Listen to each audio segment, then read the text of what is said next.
important topic for you, especially if you have terminated or you are thinking about terminating or will possibly terminate somebody within your organization. It is a challenging thing that we all experience. It's not easy, and at times is pretty gut-wrenching to have to do as part of owning a company. So what I want to bring to the forefront is the recent news about CNN who terminated Don Lemon. And I'm not going to go into the weeds of that necessarily because that's a whole other story about how that could have been treated, but it's more of how the culture is now being changed due to this recent news. So when you terminate somebody, that creates a shift, a rift within your company culture. And it's important to follow these 6 steps, these 6 things in order to make sure that your company culture remains strong after a termination. So I'm going to go through these with you. Number 1 is that you want to reestablish those long-term company goals and your vision, because firing somebody can cause rumblings amongst your team, and it is imperative to assure them that the company is in good health. And so in order to do that, you have to communicate with your remaining employees, and that helps to reaffirm the long-term vision and helps to alleviate any fears of their own workplace sustainability. They want to make sure that they have a job after seeing somebody else terminated. Another is you want to celebrate and support the remaining employees for their fabulous work that they're doing, because there are always people doing amazing work within your organization. So celebrating those who go above and beyond humanizes the business by showing that even during challenging transitions, you respect and honor employees who care enough to do extraordinary work. And I tell you, there's probably a lot within your organization that do that. Next is to treat the terminated employee with respect and dignity.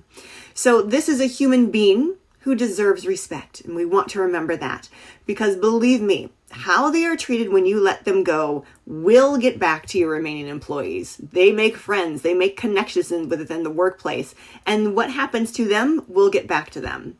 So treating the employee with dignity will help your remaining employees feel less disgruntled and feel safer within their position within the company.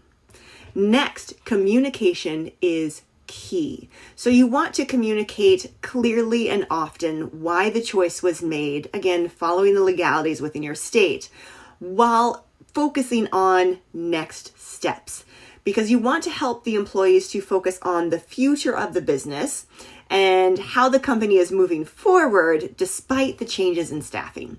So genuine and honest communication is the best way to keep morale up during a staffing change.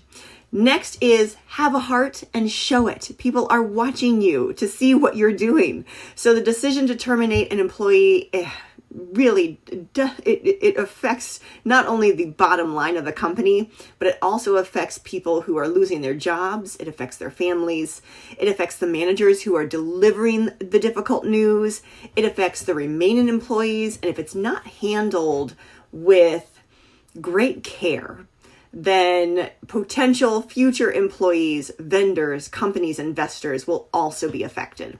So with an empathetic approach to appropriately manage the needs of all involved, your business can emerge from a challenging moment such as a termination with a renewed sense of resilience, hope, and fortitude. So last but not least is let there be laughter and let there be food. We want to lighten the mood soon after a layoff. And you can do that by, for me at our center, we bring in pastries and coffee in the morning. So I've taken my team out for lunch after a difficult case that we've worked on, ordering pizza. You want to plan a time for them to relax, unwind, regroup, and then refocus. You also want to remind your employees that they are part of a company that cares about them and that they are part of an empowering mission. So if you want to learn more about how to improve your culture of care within the workplace, how to support your team's mental health, message me and let's talk. We're here to help you. All right, have a good one.